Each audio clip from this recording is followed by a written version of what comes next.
अस्सलाम दोस्तों। Jane Austen का एक काफ़ी इंपॉर्टेंट क्वेश्चन जो पेपर में अक्सर आया करता है वो होता है कि जेन ऑस्टिन की लिमिटेड रेंज के बारे में हमें लिखना होता है। अब जेन ऑस्टिन के बारे में ये क्वेश्चन क्यों आता है, क्यों आपको कहा जाता है आपके वर्क्स को एक लिमिटेड रेंज के अंदर कंसिडर किया जाता है, उसकी चंद वजूहत हैं। सबसे पहली ये जो वजह है वो ये है कि जेन ऑस्टिन ने अपनी लाइफ में बहुत कम वर्ल्ड को एक्सप्लोर किया, बहुत थोड़े सफ़र किए, जिस वजह से आपने लोगों का आपको एक्सपीरियंस, आपको डिफरेंट प्लेसेस का एक्सपीरियंस बहुत कम रहा। और आप, यही वजह है कि आपकी राइटिंग में भी हमें एक लिमिटेड वैरायटी नज़र आती है। आपके जो 6 नावल्स हैं, आपको पता होगा जेन ऑस्टन ने अपनी लाइफ में 6 नावल लिखे। और ये 6 जो नावल हैं ये सारे के सारे जो थे इनमें एक ही तरह का हमें प्लॉट, एक ही तरह का थीम, ठीक है, एक ही तरह के करेक्टर्स, एक ही तरह की सेटिंग नज़र आती है। इसलिए जेन ऑस्टन के बारे में कहा जाता है कि जेन ऑस्टन के जो वर्क्स हैं वो एक लिमिटेड रेंज के अंदर हैं। अब ऐसा क्यों है? देखिए, जेन ऑस्टन ने 6 नावल लिखे, ठीक है, जिनमें सबसे पहले आपको पता है उन्होंने लिखा सेंस एंड सेंसिबिलिटी, फिर उन्होंने लिखा था ये हमारा जो आप पढ़ रहे थे प्राइड एंड प्रेजुडिस, ठीक है। इसके बाद और भी थे उनका नॉर्थ एंजर एबे, ठीक है, परसुएजन, एमा, ठीक है। ये नावल जो आपके लाइफ में आपने लिखे, 6 नावल्स, इनमें से 4 जो थे वो तो आपकी अपनी लाइफ में पब्लिश हो गए, 2 आपकी डेथ के बाद पब्लिश होती हैं।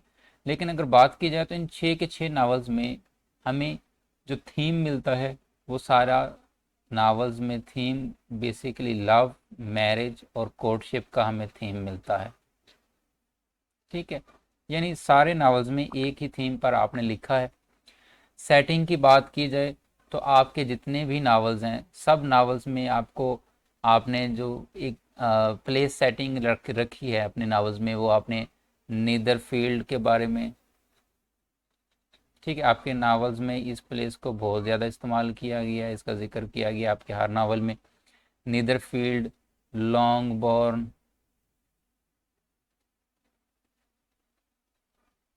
ठीक है, इसके बाद हंसफोर्ड,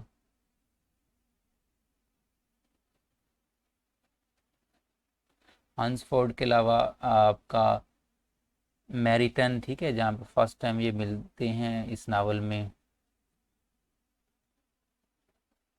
डार्सी और एलिजाबेथ। फर्स्ट टाइम मुलाकात इनकी कहाँ पे होती है? मैरिटन पे होती है।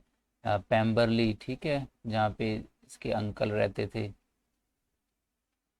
एलिजाबेथ के, ठीक है, पैम्बरली।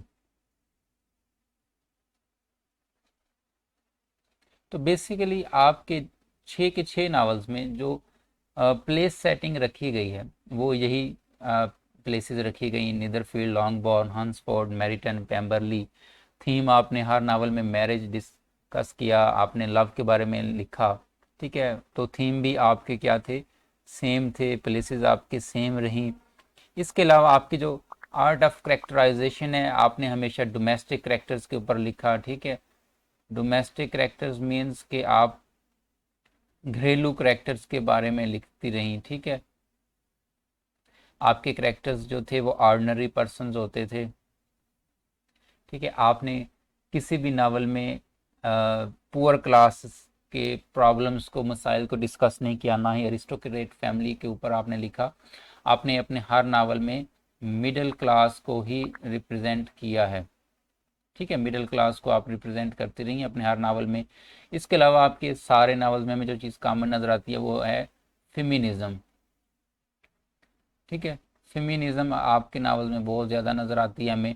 आपके नावल में अब मसलन ये प्राइड एंड प्रेजुडिस था, तो उसमें अब जो डार्सी हमारा हीरो है, आपको पता है कि डार्सी के बारे में जो भी हमें पता चल रहा है, जो भी हमारे डार्सी के बारे में एक परसेप्शन बन रही है, जो हमारे डार्सी के बारे में ओपिनियन हमारी बनती है, बिल्ड होती है, वो सारी की सारी वही हमें स्टोरी हमारे सामने आती है डार्सी की, जो एलिजाबेथ उसके बारे में कंसिडर कर रही होती है, ठीक है। तो आपके नावल में ये फेमिनिज्म का एक इम्पैक्ट बहुत ज़्यादा है कि मैं आपके नावल में इंसान में से मैन जो हैं, ठीक है, man do not appear accept in the company of women, ठीक है। आपके नावल्स में मैन का जो भी किरदार होगा वो औरत के तरफ से ही रिप्रेजेंट किया जा रहा होगा। जो औरत मर्द के बारे में सोच रही होगी वैसा ही आपको दिखाया जा रहा होगा मर्द का किरदार, ठीक है। इसके अलावा आपके नावल्स में हमें एक चीज़ जो कॉमन मिलती है वो ये है कि आपने के किसी भी नावल में आपके 6 नावल अगर आप पढ़ें तो आपको जेन आस्टन के किसी भी नावल में वल्गैरिटी, ठीक है, या ऑब्सैनिटी इस तरह की कोई चीज़ नज़र नहीं आएगी, ठीक है। आपके किसी नावल में भी वल्गैरिटी नहीं है। तो नो वल्गैरिटी का थीम भी आपके अंदर है कि आपने अपने किसी नावल में वल्गैरिटी ऑब्सैनिटी को डिस्कस नहीं किया, ठीक है। इस तरह की काफ़ी सारी चीज़ें हैं जो हमें आपके नावल्स में कॉमन मिलती हैं, ठीक है। तो मैंने आपको एक एक इसका इंट्रो दे दिया कि इस तरह का हमारा आज का क्वेश्चन रहने वाला है। इन चीज़ों को हम डिस्कस करने वाले हैं जिनमें आप ये चीज़ देखेंगे कि आपके नावल्स में नंबर 1 पर हम रख लेते हैं कि जो सेटिंग है वो एक है। फिर हम ये चीज़ हमें नज़र आएगी कि आपके नावल्स के जो थीम है वो भी कॉमन थीम है। हर नावल में आपने एक ही थीम को डिस्कस किया है। आप नंबर 3 पे रख सकते हैं कि आपके नावल्स में हमें मिडिल क्लास को रिप्रेजेंट करके दिखाया गया है। नंबर 4 पे मैं कह सकता हूँ कि आपके नावल्स में हमें फेमिनिज्म नज़र आती है, ठीक है। नंबर 5 पे आप आर्ट ऑफ करेक्टराइजेशन में लिख सकते हैं कि आपके करेक्टर्स जो होते हैं वो डोमेस्टिक करेक्टर्स होते हैं, ठीक है। मीन्स कि आपने अपने करेक्टर्स के ज़रिए से घर के अंदर की जो लाइफ होती है उसको दिखाया गया है। बाहर क्या गुजर रहा है, सोसाइटी में क्या हो रहा है, पॉलिटिकली क्या हो रहा है, कौन सा मुल्क किस मुल्क के ऊपर जंग करके बैठा हुआ है, ठीक है। इस सारी चीज़ों से आप क्या हैं, आप बेप्रवाह होके जस्ट घरेलू जो होते हैं, घरेलू अफेयर्स जो होते हैं, डोमेस्टिक कोर्स जो होते हैं उनके ऊपर आपने लिखा है, ठीक है। तो नंबर 5 पे आपके जो करेक्टर्स हैं वो डोमेस्टिक हैं, ऑर्डिनरी पीपल हैं, ठीक है। नंबर 6 पे आप ये चीज़ भी आपको मिलेगी आपके नावल में कहीं पर भी वल्गैरिटी ऑब्सैनिटी, ठीक है, इस तरह का कुछ नहीं मिलता। तो ये सारी चीज़ें हमें आपके नावल्स में कॉमन नज़र आती हैं। आज का जो नावल है इसको बाकायदा तौर पर पढ़ना शुरू करते हैं। Jane Austen confines her creative activity to the depiction of whatever fell within her range of personal experience, ठीक है। जेन ऑस्टन जो है आपने पर्सनल एक्सपीरियंस के साथ जो चीज़ आपने देखी आपने उसको लिखा है। आपकी क्रिएटिव एक्टिविटी जो जितनी भी थी वो क्या थी, डिपिक्शन थी, अक्कासी थी, जो भी आपने अपने पर्सनली एक्सपीरियंस किया, ठीक है, आपने ऑब्जर्व किया उसी की आपने अक्कासी की है अपनी राइटिंग में। While her range of observation in life is not so wide, और ये चीज़ भी है कि आपकी जो ऑब्जर्वेशन थी, ठीक है, वो भी कोई इतनी ज़्यादा वसी नहीं थी क्योंकि आपने बहुत ज़्यादा दुनिया को एक्सप्लोर नहीं कर रखा था, ठीक है। यही वजह है कि आपके नावल को सॉरी आपकी जो राइटिंग्स थी आपने अपनी राइटिंग्स को खुद आपने कहा कि मेरी जो राइटिंग है वो क्या है, 2 इंचेस ऑफ आइवरी है, ठीक है। यानी कि बहुत छोटी, आइवरी कहते हैं हाथी के दांत, ठीक है। कि आप जेन ऑस्टन जो थी आपने अपने वर्क्स को खुद ही कहा, आपने कहा कि मेरे जो वर्क्स हैं वो 2 इंचेस ऑफ आइवरी हैं। मीन्स कि ये बहुत थोड़ी थीम के ऊपर बेस्ड हैं। एंड 3 और 4 फैमिलीज, देखें आपने अपने नीस को एक दफ़ा लेटर लिखा, नीस का नेम फैनी नाइट था, ठीक है। फैनी नाइट मैं लिख भी देता हूँ,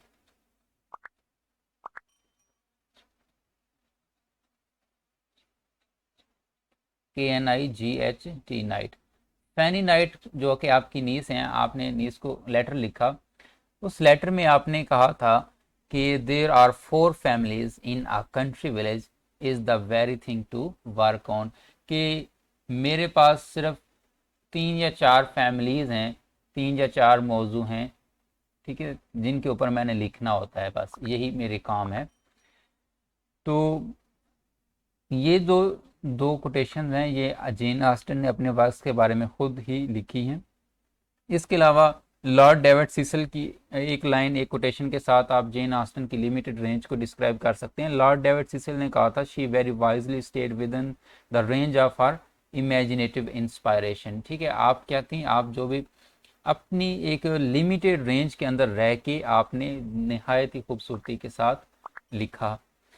All these titles exhibit the excellence as well as the limitations of her craft and outlook, ठीक है।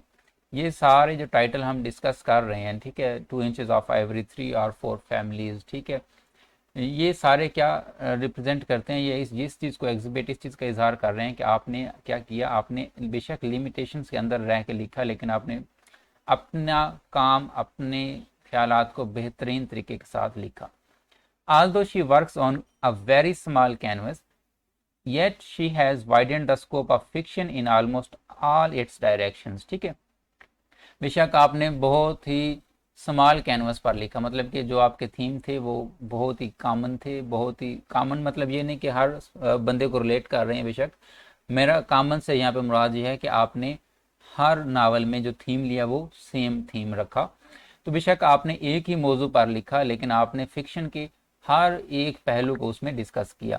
Her stories mostly have indoor actions. ठीक है, ये चीज़ जेन ऑस्टन के वर्क्स में आप लाजमी लिखिए कि जेन ऑस्टन के जो वर्क्स थे उनकी जो स्टोरीज थी वो क्या थे, इनडोर एक्शंस पर मोहित थे, यानी घरेलू लाइफ के ऊपर रहे। Where only family matters specially love and marriages are discussed, और उनमें भी स्पेशली लव और मैरिज को ही डिस्कस किया गया। However, her plots are perfect and characterization is superb, लेकिन फिर भी आपकी जो प्लॉट्स थे वो परफेक्ट और करेक्टराइजेशन जो थी वो सुपर्ब रही। All of our 6 novels, including Pride and Prejudice, have been controversial since their publication on account of Austen's limited range। ठीक है, आपके जो 6 के 6 नावल हैं और उनमें ये भी शामिल है प्राइड एंड प्रेजुडिस, ये हमेशा कंट्रोवर्शियल ही रहे, क्योंकि आपके ऊपर ये ब्लेम था कि जेन ऑस्टन के जो वर्क्स हैं इनके वर्क्स में सेम ही हमें स्टोरी नज़र आ रही होती है, सेम थीम नज़र आ रहे होते हैं, कुछ भी यानी नया नहीं होता, हर नावल में एक ही जैसा आपको थीम नज़र आता है। द क्रिटिक, ये नहीं आपके 6 के 6 नावल में आप वो बस लव और मैरिज, लड़कियों के लिए रिश्ते ढूंढे जा रहे हैं। ठीक है, मसलन ये जो नावल है प्राइड एंड प्रेजुडिस, इसकी जो फर्स्ट लाइन थी वो आपकी 6 के 6 नावल का थीम आप उसको कह सकते हैं। The critical view is divided in 2 groups. आपके बारे में क्रिटिक्स के 2 ग्रुप हैं। ठीक है, एक वो जो आपको डिट्रैक्टर्स हैं, जो आपको क्रिटिसाइज कर रहे हैं, और दूसरे वो जो आपको एडमायर कर रहे हैं, आपको अप्रिशिएट कर रहे हैं। ठीक है, अब फार्मर ग्रुप हैड क्रिटिसाइज, जो पहला ग्रुप था यानी जो आपके क्रिटिक्स थे, जो आपके ऊपर वर्क के ऊपर तनकीद करने वाले थे, उनका क्या था, उनके बेशुमार पॉइंट्स जो थे वो हम डिस्कस कर लेते हैं। वो क्या थे? Critics objects that her novel present a certain narrow physical setting. Critics का सबसे पहला जो ऑब्जेक्शन था वो ये था कि आपके जो नावल है उनमें नैरो फिजिकल सेटिंग पाई जाती है। ये चीज़ मैंने आपके साथ ऊपर डिस्कस कर चुका हूँ कि आपने अपने नावल्स में जो सेटिंग रखी है वो ऑलमोस्ट आपने एक ही रखी है। ये मैंने इधर आपके साथ डिस्कस कर दी है। ठीक है, यानी नेदरफील्ड, लॉन्गबॉर्न, हंसफोर्ड, मेरिटन, पेम्बरली। ठीक है, तो आपके ऊपर सबसे पहला एतराज़ तो ये था कि आपकी फिजिकल सेटिंग जो थी वो हर नावल में एक ही नज़र आती है हमें। It was the period of American war. और दूसरी चीज़ यहाँ पे आप ये भी लिखिएगा, टाइम सेटिंग जो थी वो भी एक तरह की काफ़ी ज़्यादा हैरान कुन थी कि आपका जो लाइफ स्पैन था, आपका लाइफ स्पैन आपको पता है, हमने इसके इंट्रोडक्शन में जॉन ईस्टन की बायोग्राफी वाला जो फर्स्ट लेक्चर था उसमें हमने डिस्कस किया था कि आप अमेरिका के इंडिपेंडेंस के 6-7 माह के इर्द गिर्द पैदा हुई, यानी आपकी जो बर्थ है वो 1775 में हुई थी और आपकी डेथ हो जाती है 1817 में। तो ये जो लाइफ स्पैन था इसमें अमेरिका की इंडिपेंडेंस हुई। ठीक है, और इसमें नेपोलियनिक वार्स हुई। ठीक है, जो कि फ्रांस और दीगर यूरोपियन कंट्रीज़ के दरमियान लड़ी गई। ठीक है, अब अमेरिकन जो वार थी, जिसे अमेरिकन वार ऑफ इंडिपेंडेंस या रेवोल्यूशनरी वार भी कहा जाता है, ये होती है जी 1775 में। ठीक है, और नेपोलियनिक वार्स जो थी, ये जो सीरीज थी एक 14-15 साल की, ये 1800 में स्टार्ट हो जाती हैं और 1815 तक ये चलती हैं। ठीक है, फ्रांस और दीगर यूरोपियन कंट्रीज़ के दरमियान। तो आपका जो लाइफ स्पैन था वो उसमें जंगें लगी हुई थी, लेकिन आपकी जो करेक्टर्स हैं, जो आपकी स्टोरी है वो क्या थे, उनमें हमें इस तरह के इवेंट्स नज़र नहीं आते। Whole of the story of Pride and Prejudice revolves around Netherfield Park, Longbourn, Hunsford, parsonage, Meryton and Pemberley. ये चीज़ें भी हम ऊपर डिस्कस कर चुके हैं कि टाइम सेटिंग भी आपकी सेम थी और प्लेस सेटिंग भी आपके हर नावल में सेम रही है। और दूसरी ये चीज़ कि आपके करेक्टर जो थे वो आउटवर्ड वर्ल्ड से, ठीक है, आउटवर्ड वर्ल्ड मीन्स कि बैरूनी दुनिया से वो अफेक्टेड नहीं होते थे। आप बाहर जो भी चल रहा होता था आप अपनी करेक्टर्स में उन चीज़ों को असरअंदाज नहीं होने देते थे। Nature does not play any specific role in her novels. अब ये चीज़ भी एक कंट्राडिक्टरी है, आयरनी है। जैसा कि ऊपर हमने डिस्कस किया कि जंगों में आपने लाइफ गुजारी, जो आप जंगों में तो नहीं, मतलब मेरा ये है कि आपका जो लाइफ स्पैन था वो एक लाइफ स्पैन वो था जिस टाइम दुनिया में आपके जंगें लगी हुई हैं, लेकिन आपने जंग के बारे में कहीं पर भी कुछ नहीं लिखा, किसी करेक्टर में आपने जंग का आंसर नहीं रखा। लेकिन इसी तरह से आपने क्या किया, आपके जो नावल्स थे उनमें आपने एक वो टाइम जो कि रोमांटिक एज कहलाती है, ठीक है, 1800 जो एज था, 1800 से रोमांटिक एरा, रोमांटिक पीरियड का भी आगाज़ हो रहा है और आप रोमांटिक पीरियड में भी आप रहीं। लेकिन आपने रोमांटिक पीरियड्स में जो आमतौर पर जो लिटरेरी फिगर्स होते थे वो क्या करते थे, नेचर के ऊपर लिखा करते थे, यानी वर्ड्सवर्थ इसी पीरियड से बिलोंग करती हैं। मसलन ये वर्ड्सवर्थ, बैरोन, कॉलरेज, ठीक है, ये सारे जो पोइट्स थे ये क्या कर रहे थे, ये discovering the beauties of nature, outer world को ये रिप्रेजेंट कर रहे थे, जबकि Austen confines her characters within the four walls of drawing room और हॉल, जबकि ऑस्टिन ने अपने करेक्टर्स को घर की चार दीवारी तक ही मोहित रखा।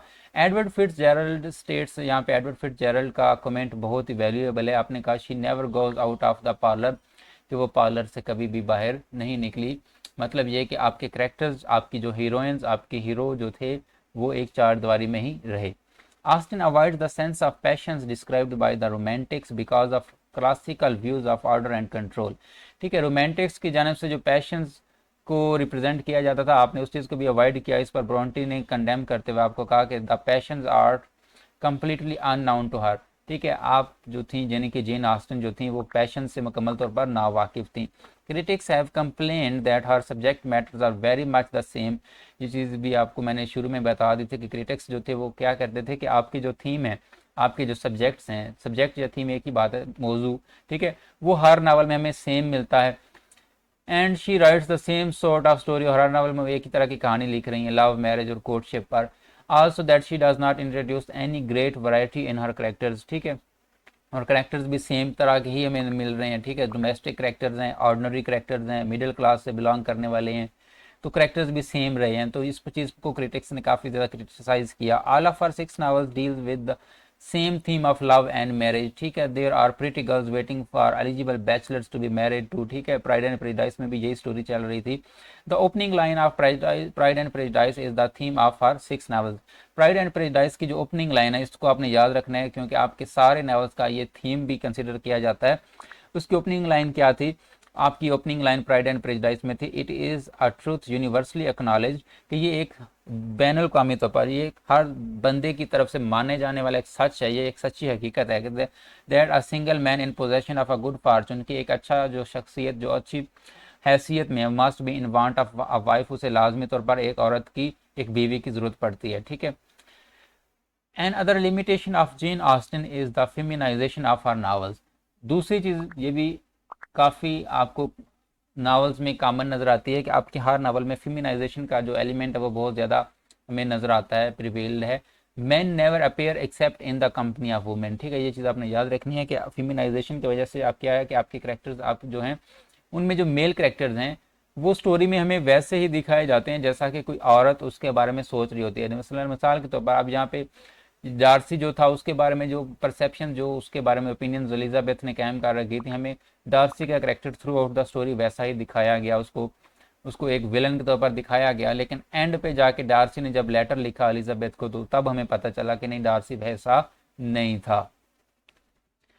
Hence the reader looks at Darcy's Elizabeth house, और इसी वजह से फेमिनाइजेशन की वजह से क्या है कि रीडर जो होता है वो डार्सी को वैसा ही देख रहा है जैसा एलिजाबेथ उसको देख रही होती है, यानी प्राउड फील, उसको प्राउड कंसिडर कर रही होती है, उसको बुरा कंसिडर कर रही होती है, उसको विकम की लाइफ बर्बाद करने वाला कंसिडर कर रही होती है, उसको अपनी सिस्टर और बिंगली की मैरिज को तोड़ने वाला, रिलेशनशिप को ख़राब करने वाला कंसिडर कर रही होती है। तो हम भी उसको वैसा ही कंसिडर कर रहे होते हैं जैसा एलिजाबेथ उसको सोच रही होती है, क्योंकि हमें असलियत और हकीकत का नहीं पता।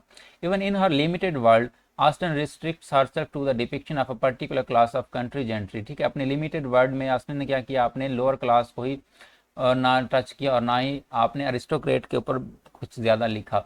मिसाल के तौर पर यहाँ पे एक चीज़ लिखी गई कि अगर आपने लेडी कैथरीन के बारे में अगर अरिस्टोक्रेटिक फैमिली में से किसी को रिप्रेजेंट किया तो वो भी just for the purpose of style, otherwise आपने अपने पूरे नावल्स में मिडिल क्लास की जो लाइफ है उसी को आप लिखती रही हैं। There is no terrible happening in her novels. Everything happens in a civilized manner. ठीक है। And the extreme severity in the Pride and Prejudice is elopement of Lydia and with the Wickham. आपकी novel में जो एक extreme चीज़ है, जो बहुत ही harsh चीज़ हमें नज़र आई, सिर्फ और सिर्फ यही थी कि लीडिया और विकम का एक दूसरे के साथ भाग जाना। ठीक है, इससे ज़्यादा आपकी नावल में हमें कोई हार्श चीज़ नज़र नहीं आती। ठीक है। अब फेमस क्रिटिक चार्लेट ब्रोंटी जो हैं वो कहती हैं कि Austen has no concern with the morals and she is an author of the surface only. कि उनका मानना है कि जो जेन ऑस्टिन है उसको मॉरल्स के साथ उनका कोई लेना देना नहीं है, वो सिर्फ बज़ाहिर जो नज़र आता है उसी को लिख देती हैं। इस चीज़ से बेफिक्र होके कि किसी के ऊपर इसका क्या असर पड़ सकता है। Her business is not half means, यहाँ पे नॉट हाफ का मीन्स बाय नो मीन्स है, याद रखिएगा।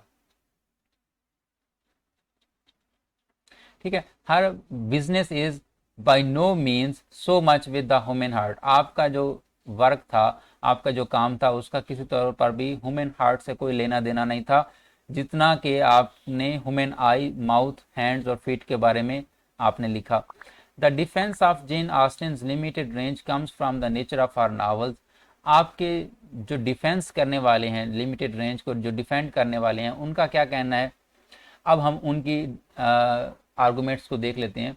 The situation of our time and physical surroundings.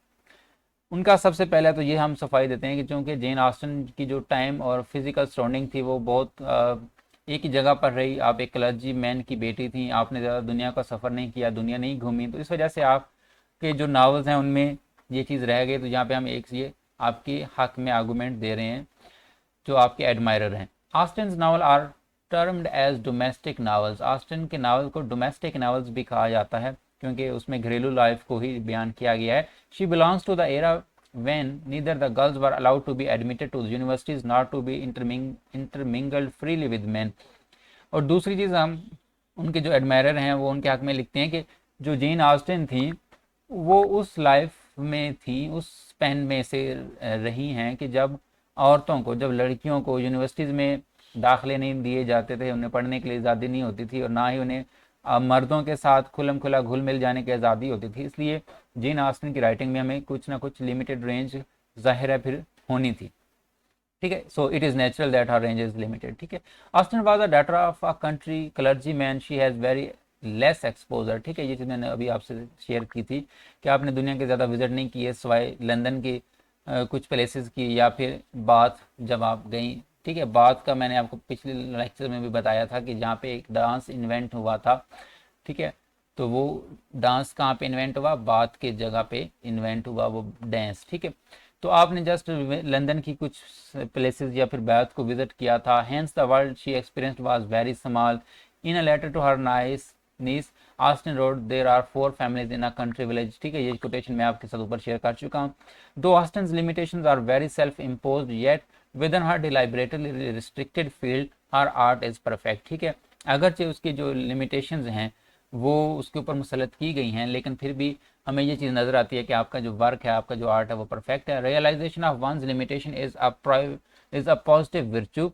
The restricted social setting and purely interests lend a sense of discipline to her art within the limits. She is superb। ठीक है, बेशक वो limits में रही लेकिन आपने कमाल किया। She gains in depth what she loses in broadness of canvas.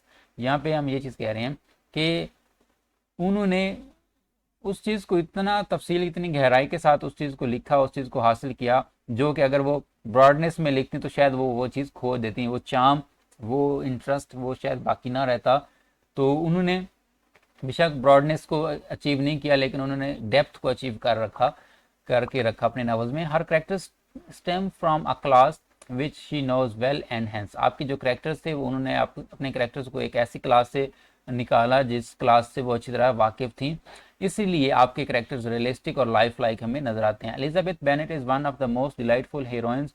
ठीक है, एलिजाबेथ बेनेट जो आपकी प्राइड एंड प्रेजुडिस की हीरोइन थी, ये लिटरेचर की एक बेहतरीन करेक्टर कंसिडर की जाती हैं। ठीक है, Wordsworth remarks her novels are an admirable copy of life. आपके करेक्टर्स के रियलिस्टिक होने की वजह से, क्योंकि आपने अपने इर्द गिर्द अपने 2-4 फैमिलीज को, जैसा कि ऊपर उन्होंने कहा था, तो यानी आपका जो एक ऑब्जर्वेशन का एरिया था वो बहुत क्लोज था, लेकिन उस क्लोज एरिया में आपने उसको इतना डेप्थली उसको गेन किया कि आपके करेक्टर्स लाइफ लाइक और रियलिस्टिक हमें महसूस होते हैं। इसी वजह से वर्ड्सवर्थ जो कि बहुत बड़े पोइट हैं, उन्होंने आपके वर्क के बारे में कहा कि her novels are an admirable copy of life, कि आपके जो इतने भी वर्क्स हैं वो काबिल तारीफ हैं और ज़िंदगी का हू बहू एक नकल है।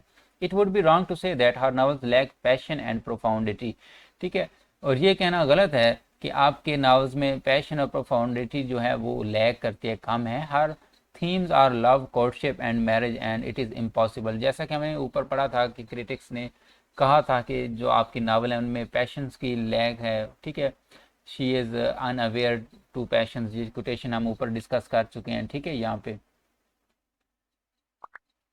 पे the passions are completely unknown to her, ठीक है, ब्रोंटी ने आपके बारे में कहा। तो ये यहाँ पे वो खैर ब्रोंटी का सिस्टर, ब्रोंटी का ये मानना था, लेकिन यहाँ पे हम ये चीज़ कंक्लूड कर रहे हैं सारी चीज़ों को डिस्कस करने के बाद कि ये कहना गलत है। ये एडमायरर्स का भी कहना है कि आपके वर्क्स में पैशन और प्रोफाउंडिटी नहीं है, बल्कि आपकी नावल में कोर्टशिप मैरिज तो बिल्कुल आपके नावल के थीम रहे हैं। And it is impossible to keep the feelings out of from such a novel, और ऐसा मुमकिन ही नहीं है कि आप एक ऐसे सब्जेक्ट पर लिख रहे हो और उसमें फीलिंग्स नाम की चीज़ें ना हो।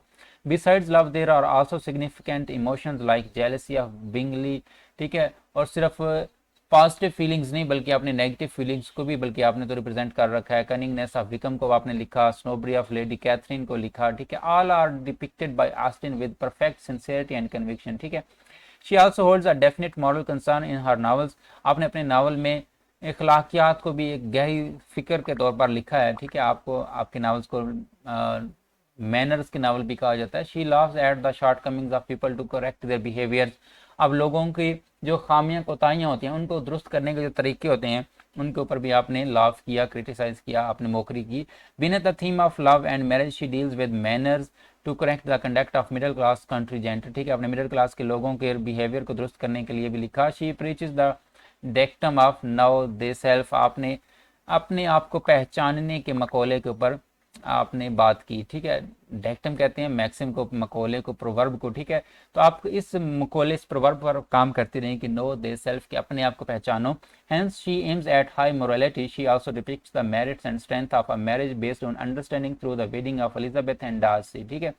आपने अंडरस्टैंडिंग वाली जो मैरिज होती है उसके ज़रिए से आपने उसकी मेरिट्स और स्ट्रेंथ, उसकी ताकत और उसके फ़वाद को आपने लिखा।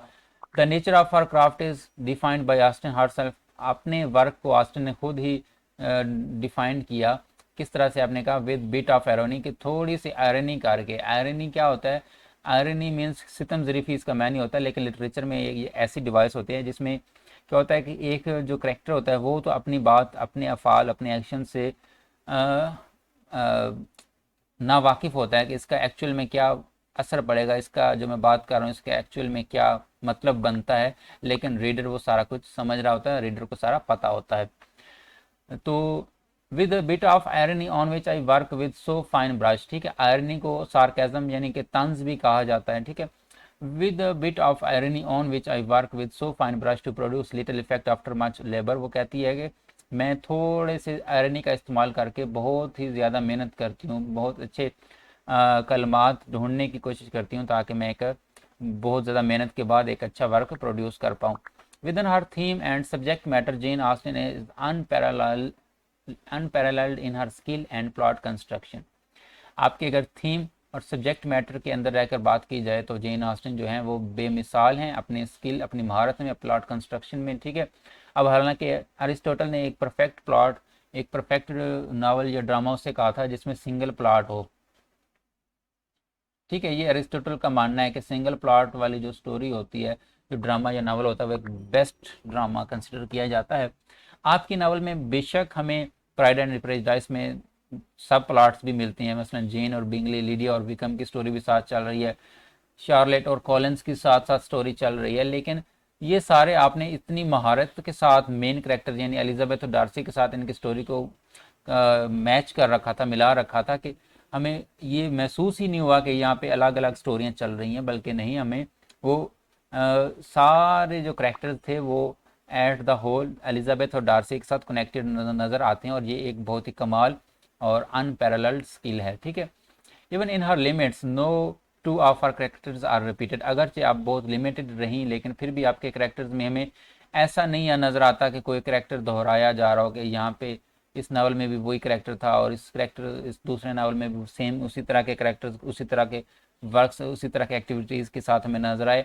ऐसा यानी आपके करेक्टर्स के आपके नावल्स में करेक्टर्स की हमें मुमासलत नहीं मिलती।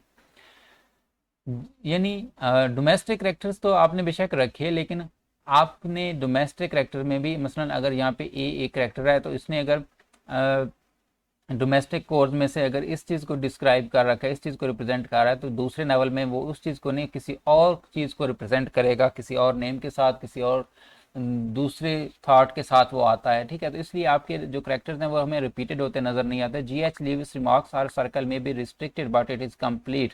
जी.एच. लीविस ने कहा कि आपका सर्कल बेशक रिस्ट्रिक्टेड था लेकिन वो कंप्लीट था, परफेक्ट था। ठीक है, thus it may be concluded that within her limited range Austen handles all the characters, events, dialogues and the plot of her novels in a very exquisite manner। बोले शानदार तरीके के साथ वो सारी चीज़ों को डील करती है। Her art is fine, perfect and distinguishable। No doubt she is a fine flower of the expiring 18th century। इसमें कोई शबा नहीं है कि 18वीं सदी की वो एक आखिरी बेहतरीन एक फूल थी, एक आखिरी बेहतरीन कमाल की राइटर थी। तो आज का ये क्वेश्चन था जेन ऑस्टन की लिमिटेड रेंज के बारे में। मैं उम्मीद करता हूँ आपको समझ आ गई होगी, आपके डाउट्स क्लियर हो गए होंगे। अपना ख्याल रखिएगा। अल्लाह हाफिज़।